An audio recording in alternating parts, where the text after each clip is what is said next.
In the course of my lifetime, I have seen few cultural debates more divisive than the current COVID vaccine issue that is tearing our country apart. Let's call this episode COVID Vaccine Thoughts, Part 2.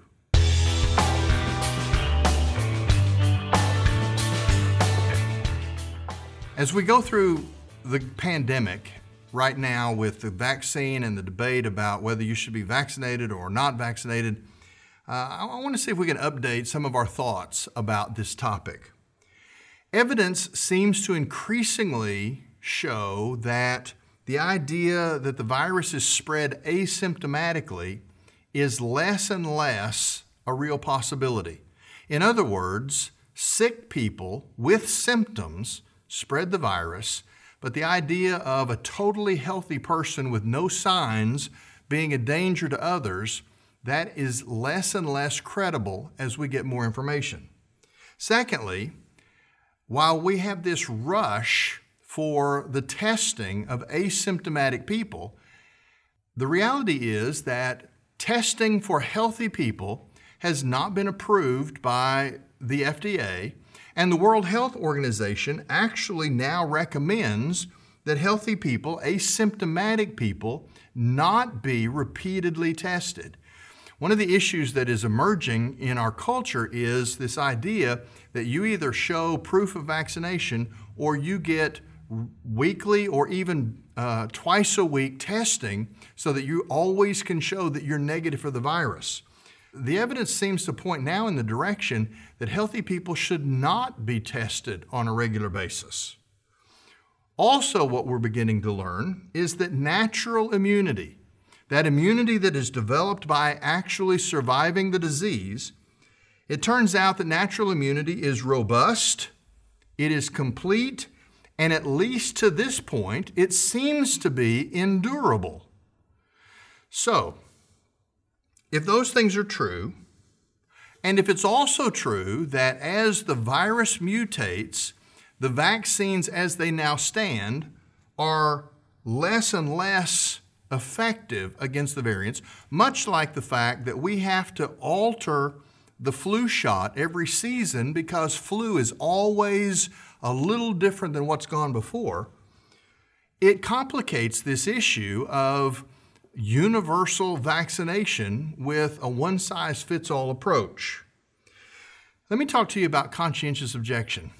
We have a long and healthy tradition in this country of people who have opted out of a variety of activities because it compromises their conscience. In fact, it is a part of the American character that the ability to entrust people to live by their conscience has been an integral part of who we are as a people. Let me give you some examples. The first conscientious objector in a military sense was all the way back in the Civil War. In the Civil War, if you objected to serving on either side, it was often provided that for a $300 fee, you could provide a substitute who would fight in your place in the Civil War. Conscientious objection in war became a more significant reality in World War I. And by the time we get to World War II, the standard has always been high so that it's not people who just don't want to do something, but it is people who have a soul-level objection on the basis of their personal morality and their ethics to some activity. World War II saw the first conscientious objector who actually served in a non-combat role and earned the Congressional Medal of Honor for his heroism and bravery under fire. Typically in the military, a conscientious objector can either hold out and not participate, in other words, offer no service at all, or they are often presented with an alternative service that is not related directly to combat that many will take because it no longer compromises their commitments. Conscientious objection also is prevalent among medical practitioners. That is, doctors and nurses. We have a long-standing tradition within our medical community that they are allowed to not participate in certain medical procedures that violate their personal consciences. For example, abortion or gender reassignment surgery or assisted suicide. These are three categories where typically medical practitioners say, I can't in good conscience participate. The allowance that's been made there is the American Medical Association simply says you're allowed to not participate in those medical procedures within your profession that are a violation of your personal conscience. Your obligation at that point is simply to refer the patient to find their desired medical care from another source. Now, that's always been an important principle, the ability for people who also are operating by their conscience to go somewhere where they can get what they need or want without violating the conscience of the first practitioner. That's what's been so disturbing in recent years, as we've seen bakers and photographers who have opted out of money-making opportunities on the basis of their conscience not allowing them to participate in certain kinds of cultural activities. Lawsuits have come after those people, and really those lawsuits have been a violation of the long-standing American tradition of respecting the conscience of the individual. There is no way to come to any other conclusion that those attacks on the conscience of individuals who opt out of certain activities, those are nothing but clear attempts to outlaw faith altogether in a secular society. Well, bring that tradition of conscientious objection to this conversation about vaccines. And what we have here is now not just the pressure of our culture at large for pushing people to violate their own consciences and accept a vaccination that they have some moral or ethical objection to, but now we even see employers beginning to mandate vaccination as a condition of continued employment. Now, this bothers me. I'm not against people having the vaccine. I'm not even against employers encouraging. I'm not even against employers incentivizing their employees taking the vaccine. But I am concerned when employers step across a bright, clear line that says you will now participate in an experimental medical enterprise that violates your conscience, and I will withdraw your ability to earn a living if you don't comply. Well, for that reason, Representative Clay Higgins, a House of Representatives member from the state of Louisiana, has now introduced House of Representatives Bill number 4884. It is called the Employee Rights and Freedoms Act.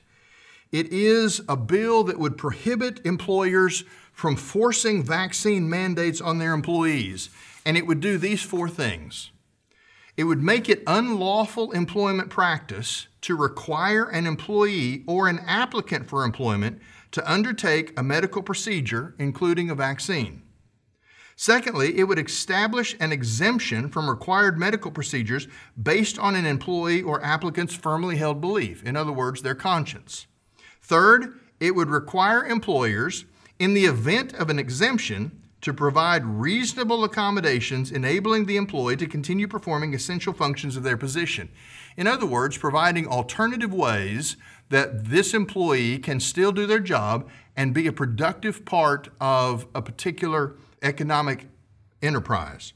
Fourth, it would provide aggrieved individuals with a private right of action to bring a civil suit in an appropriate federal district court of jurisdiction. In other words, employment discrimination based on vaccine status would become a legitimate basis for federal lawsuit. Now, how do we bring this back and view this entire conversation from a biblical perspective? You see, as a pastor of a local church, my concern is how the body of Christ is operating in this historical, cultural moment. I've seen this issue divide family members. I've seen it divide co-workers. I've seen it damage church relationships. And I've seen it separate neighbors who have lived side by side for years. This is the way the devil works. Those who have had the vaccine, they look at others and they say, you don't love your neighbor. But the one who hasn't had the vaccine looks back and says, well, you don't trust God.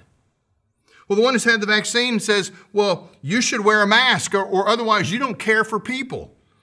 Well, the other looks back and says, well, you're wearing a mask. You're clearly living in fear. Folks, just stop it. Here's the issue.